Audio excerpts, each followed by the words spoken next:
Hola, buenas tardes, buenas noches, buenos días, bienvenidos, bienvenidas a una transmisión más de nuestra programación en Sistema Harmon desde 1984 en Sudamérica. Les habla Gani Maha Kronkin y estamos dando ahora una cápsula teórica de uno de los talleres psicofísicos que impartimos durante la semana en las tardes y en las noches. Se trata del yoga holístico, aunque después de esa cápsula teórica de casi media hora en redes sociales abiertas como Instagram y Facebook Live, vamos a ir a otra plataforma con los inscritos para hacer la parte práctica. Hoy día nos toca el yoga pasivo con lo típico de posturas descendentes, intermedias y ascendentes, además de la relajación y la meditación con técnicas propias, fruto de más que 40 años de práctica del sistema de yoga en esta vida. Los días jueves hacemos la parte activa y sin la cápsula teórica en público, sino en privado. Ahí mostramos diferentes videos, documentales y hablamos sobre un tema específico dependiendo de la energía de la semana, porque cada semana se dirige según nuestro método con una energía de un centro energético, de un chakra. Entonces hay un elemento. Entonces ahí la parte práctica tiene danzas energéticas, tiene prácticas activas con respiraciones, etcétera, prácticas pasivas con sonidos y otras técnicas, y después tiene danzas de paso universal, danzas circulares, danzas devocionales, etcétera. Se basa en principalmente dos sistemas referenciales como el Kundalini y el Bhakti. En cambio, el yoga de los días martes, más pasivo, más típico, aunque con modificaciones, se basa en el Hatha Yoga conocido, el Yoga Nidra de la relajación y el Raja Yoga de la meditación, y el Vinyasa Yoga, Yoga Flow, el yoga fluido, lento. Se parece al Tai Chi, pero más limitado. Es como un Qigong, pero con todo el cuerpo y no solamente con manos y con algunos movimientos de las piernas, un poco diferente. Bien, nuestro estilo de yoga tiene 3 grados para impartirlo dentro de un año. Consideramos que un año es lo básico para tener una idea sobre el sistema del yoga, básicamente, y tener toda la preparación general en el primer grado, un curso trimestral, preparación más detallada en el segundo grado, otro curso trimestral, variantes de las posturas, de la relajación, de la meditación. Y en tercer grado vamos a la esencia de este taller, que es la meditación. Los grandes yogis solían meditar hace miles de años, prehistórico, eso en la cadena montañosa de los Himalayas. Entonces de ahí viene esa tradición de la raza amarilla prácticamente del noreste de la Gran India, y después desciende a las llanuras con la experiencia, con la iluminación, con todo el trabajo que han hecho esos maestros que buscaban la verdad en forma de sadhu. Enseguida vamos a leer un poco de ese artículo sobre sadhus, los maestros que buscaban a través de ciertas austeridades y técnicas, etcétera, esa verdad, y cuando tienen algún despertar, alguna iluminación apropiada, porque hay todo un sistema para detectar si puede uno estar despierto pero no iluminado. Iluminación es cuando se alinean los chakras a voluntad, los centros de energía correspondientes a las glándulas endocrinas y otros canales de energía. Entonces, cuando hay este fenómeno, una persona que logra esto avanza a otra etapa, una etapa de maestría. Entonces, un guru que está en estados de samadhi o la iluminación también tiene otras prácticas más internas, más mágicas, más energéticas, no tanto buscando la verdad, ya la verdad está, pero hay que profundizar, no es barata la verdad, es compleja también. Hasta llegar a otro estado, se llama mukti, es emancipación, salir de esa rueda del samsara. Pero ese es no el final. El final es moksha, es la liberación total, la disolución. No vas a trascender, y ser parte de la directiva de este juego virtual que vivimos aquí, en especial ahora que está más distorsionada en 3D, sino liberarse y fundirse en la conciencia universal, que es la meta del yoga. Entonces, en tercer grado, en nuestro método de yoga holístico o dinámica, postural, consciente, armonizante, entonces llegamos a esta esencia. Uno ya tiene las posturas básicas, relajación, meditación, tiene todo lo secundario para emplear lo que necesita, lo que pide el cuerpo y la conciencia, obviamente, ese estado de conciencia. Y vamos a la meditación. Tratamos de buscar la ventana, buscar la puerta para abrirla. No es fácil hacerlo y si se llega a hacerlo no siempre es a voluntad. A veces se abre un poquitito, uno tiene conexión, tiene esa luz, iluminación en cierto nivel, porque hay diferentes tipos de iluminación y esa experiencia mística. Entonces otra vez se cierra. Hay que lograr hacerlo a voluntad para entrar sin estar sujeto a una disciplina específica, a un maestro específico que le está guiando como su padre, hasta que uno despierta al maestro interno y la esencia interna, la divinidad interna. El maestro interno está en el pecho, en el biocentro afectivo, el alma, y la divinidad está en el espíritu arriba, en la chispa divina que guía esa alma. Y el alma tiene que guiar el cuerpo. Entonces, para llegar a esa triunidad armónica, ascendente, en tener el movimiento en espiral antirreloj, hay que hacer todo un proceso de varias vidas, hablando de la línea del tiempo y espacio también, en varios estados de conciencia, porque hay diferentes niveles de conciencia también. Entonces hay que hacer varios trabajos.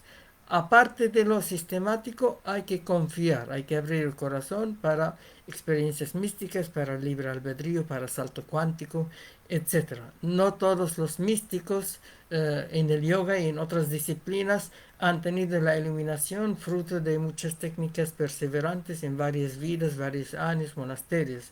Algunos han tenido obviamente una base, una preparación de esa inocencia que hemos venido a este mundo para experimentar y ganar conciencia combinada con experiencia, obviamente. Entonces algunos lo han ganado por bendiciones, por salto cuántico, por apertura de corazón, apertura de conciencia, apertura de la fluidez también, son tres métodos generales, etcétera. Entonces está bien hacer una base, un trazado, pero estar también expuesto a hacer atajos, saltos cuánticos. Ahí en el tercer grado de nuestro método vamos a la esencia y tratamos de aplicar lo técnico, pero con la apertura para hacer ese salto en el hiperespacio. El cuarto grado lo dedicamos a la propedéutico, los que quieren ser monitores en nuestro sistema de yoga. Está abierto para ellos. Entonces cualquier contacto para estos detalles de nuestro sistema y la formación también en nuestra escuela. Entonces escriben a Magani Mahasa en Instagram o Facebook y ahí le respondemos. Si quieren ver algunos videos de nuestras entrevistas, actividades, porque hacemos otras cosas, hacemos tai chi, que más tarde vamos a introducir, hacemos sanación, hacemos danza, hacemos reuniones, entrevistas, publicidad, hacemos convivencias con talleres, con retiros, con seminarios, hacemos también meditación y movimiento para más avanzados, hacemos relajación y estudios para más principiantes, hacemos culinaria, hacemos atención personalizada para regular la energía, eh, aconsejar o orientar las personas individualmente para ejercicios, para dieta. Hacemos también talleres internacionales bilingües para la preparación psicorporal que incluye todo lo antedicho. Entonces es un poco complejo el sistema y cada uno tiene que empezar con la parte que le corresponde. Bien, vamos a ir ahora al tema que es muy interesante. Normalmente en cada eh, cápsula teórica semanal leemos parte de un artículo o todo un artículo y comentamos un poquito. Vamos a ir a Wikipedia definición de sadhu. Sadhu es un asceta hindú o un monje que sigue el camino de la penitencia y la austeridad para obtener la iluminación y la felicidad. Los que han tenido conocimiento del camino budista, el Gautama el Buda, el histórico, casi medio siglo antes de la era cristiana, también era hijo de rey y siguió este camino de austeridad unos años hasta que decidió ya no quiere estar en el mismo lugar, o se muere o se ilumina, y se iluminó. Y ahí fue una historia muy interesante, cambiar el mundo. Es una de 4 religiones, aunque es más filosofía, que hasta ahora están imperando en todo el globo. Entonces, esa etapa, él era sadhu. Habían otros sadhus, habían sectas, habían grupos, habían órdenes. Es un tipo de orden de yoga, de ascetas, de buscadores de la verdad, y tiene sus características y sus detalles. Vamos a leer, seguir leyendo. Es la cuarta fase de la vida en la religión hindú, después de estudiar, de ser padre y ser peregrino. La tradición sadhu consiste en renunciar a todos los vínculos que los unen, o lo terrenal o material, en la búsqueda de los verdaderos valores de la vida. Por norma general, un sadhu vive incluido en una sociedad, pero intenta ignorar los placeres y dolores humanos. O como dice el Buda también, si el dolor es obligatorio, el sufrimiento es opcional. Entonces es todo un entrenamiento. Yo cuando estaba en Nepal, en la India, vi sadhus, tenían cuevas, tenían todo, la mayoría ambulaba, se quedaba muy breve tiempo, unos días en algún lugar, después cambiaba, se necesitaba mover la energía, dice, y había diferentes grados de ellos y diferentes órdenes, obviamente. Muchos sadhus imitan la vida mitológica de Shiva, el principal de todos los ascetas históricos. Es una deidad, quizás una persona divina, que representa la parte de la fuerza, de la fluidez, y es el patrón del yoga típicamente en la India. Llevan un tridente simbólico. El tridente simboliza la serpiente o el camino central y las 2 serpientes a los costados, como el caduceo de la medicina, de la farmacia en realidad. De ahí viene la triunidad. Y se pintan 3 rayas de ceniza en su frente para representar a los 3 aspectos de Shiva en su búsqueda asceta para destruir las 3 impurezas: egoísmo, acción con deseo y maya. En realidad se embadurnan con ceniza. La ceniza es el cambio, es como decir la transmutación y la renovación. Entonces hace bien a la piel, hace bien al cuerpo, hace bien a la energía, etcétera. Pero en específico hacen como tatuaje, no permanente obviamente, 3 líneas, y eh, es el desapego o destruir las impurezas. Llevan túnicas de color azafrán, que significan que han sido bendecidos con la sangre fértil de Parvati, la consorte de Shiva, porque Shiva era del sur de la India, de los melanésicos, de más moreno, y Parvati era hija de los blancos arios que invadieron India antigua del noroeste. Entonces era su consorte, su segunda consorte, después de que ha muerto su primera mujer, según la historia. Eso hablamos de prehistoria, prácticamente 5 a 7 mil años. Entonces ahí ella murió porque había una ofensa del padre de Parvati, que era un rey ario blanco, de los blancos, hacia Shiva por ser moreno. Es como discriminación racial de aquellos tiempos. Entonces ella prefirió morir haciendo autoinmolación, revirtiendo el flujo de los chakras, y murió con fuego interno. Entonces ahí ellos usan el traje azafrán, entre amarillo y entre naranjo, varía también dependiendo de las órdenes, como simbolismo entre pureza blanco y sangre rojo. dedican la mayor parte de su tiempo a la meditación. Hay diferentes técnicas de meditación, todos casi trabajan, empiezan con técnicas según su orden, su maestro, y después van fluyendo, buscando esa verdad que es más allá de las técnicas. Muchos de estos se reúnen en determinadas fiestas como el Kumbh Mela, cada 12 años se reúnen. Yo estaba en una Kumbh Mela en Nepal y muy interesante, muy Shivaratri también. Los sadhus son la respuesta en India para el sistema de valores. Han dejado atrás todas sus ataduras materiales para liberarse a un mundo con la realidad divina y viven en cuevas, bosques y templos por toda la India. En realidad comen lo que hay a la mano. Si no hay, no comen, porque viven con, como decir, ayunos intermitentes, ni siquiera lo planifican, sucede, si no hay, no hay, si hay, hay, y cuando no hay, viven del aire, de la energía, de su yoga, su estiramiento, de la saliva, etcétera. Son prácticamente pránicos, algunos viven largo tiempo, muchos años, y algunos no comen, incluso como Babaji. Han dejado Existen alrededor de 4 o 5 millones de sadhus hoy en día en el país, en la Gran India, y son personas respetadas, veneradas e incluso temidas, porque algunos trabajan con sistema tántrico, entonces son muy potentes. Son mantenidos por todos los ciudadanos que les donan alimentos. Yo cuando hice el examen de salir del monasterio, del templo, de egresar de una etapa, entonces tenía que mendigar en Katmandú.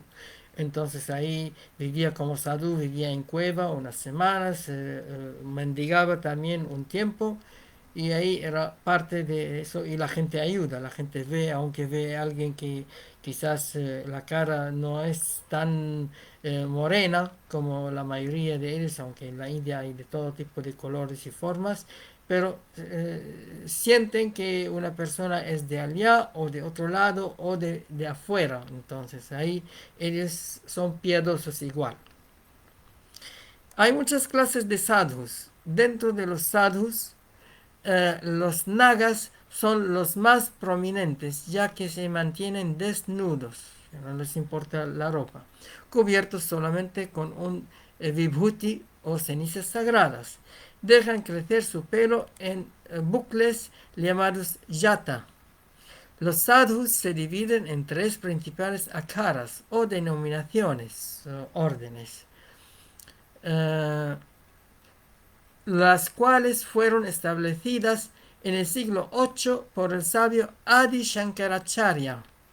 Este estableció 4 mats o centros en las 4 puntas extremas de la India. En estos akaras, los sadhus aprenden el control de la mente y del cuerpo hasta ser maestros del yoga. Al menos los akaras del norte, uno en Cachemira, por ahí, cerca de la montaña sagrada de los hindúes, de los yogis también, y otro en el noreste de la India, también es cadena montañosa. Entonces ahí es más cerca al origen del yoga y es muy interesante. Los sadhus generalmente pasan el primer año de su vida después de la renuncia a lo mundano con sus gurus o maestros. Guru significa guía, quien te muestra el camino, pero tú tienes que andar el camino, obviamente. Es como el padre hasta que el hijo se vale por sí mismo. Los sadhus tradicionales se rapan la cabeza como un signo de renuncia. Una vez que hayan aprendido las artes espirituales y del yoga, artes espirituales significa meditación, tienen que dejar al guru para caminar por las calles y bosques, nunca quedándose en un solo lugar, ya que creen que moverse mantiene al cuerpo en alerta, mientras que quedarse en un lugar los hace inactivos. Entonces tratan de transportarse, fluir en diferentes partes. Aunque si se quedan en algún lado, se quedan un día, dos o tres, o si hay una reunión grande de varios días, ahí tienen que quedar, pero siempre están caminando. El mayor número de sadhus se encuentra en Yuna Akara, el norte de la India, un lugar famoso por las penitencias extremas y los éxitos yogísticos de sus miembros. Entonces, interesante la experiencia en general, hay excepciones, hay cosas raras, hay cosas muy buenas y no todo el mundo que aprende yoga pasa por este camino. Es un tipo de camino que hay gente que lo pasa. Muchos de nosotros hemos pasado en vidas anteriores eso o hemos hecho recapitulación como en mi caso. Entonces hay que estar abierto. Quien quiere averiguar en el Facebook, en el YouTube, hay bastantes documentales o algunos documentales sobre la vida de los sadhus, qué son los sadhus. Muy inspirador, muy interesante, pero tampoco es tan fácil ser sadhu. Puede ser uno tener el espíritu de buscador y no necesariamente ir a la India o a China o a países así exóticos. Puede estar donde está, incluso en ciudad grande, y seguir una vida muy sencilla.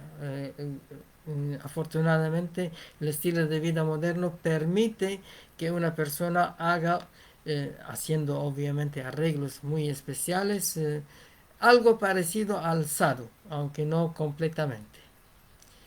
Bien, con esta introducción teórica terminamos esa cápsula y vamos a ir a la parte práctica con los inscritos en nuestro taller. Más tarde vamos a dar la eh, cápsula teórica de nuestro taller de Tai Chi holístico, seguido por el taller de Tai Chi pasivo, porque el jueves hacemos todo interno y hacemos Tai Chi activo con artes marciales amigables como Tai Chi Chen, Aikido, Capoeira Angola, etcétera. Ahí hay que estar atento. Y mañana vamos a hacer lo mismo, introducción en la tarde a nuestra arte sanadora, Chi Pran. Y en la noche vamos a hacer introducción a nuestra danza holística Yogchi. Hay que estar atento. Estamos en Facebook y en Instagram Magani Mahasa. Nos vemos más tarde.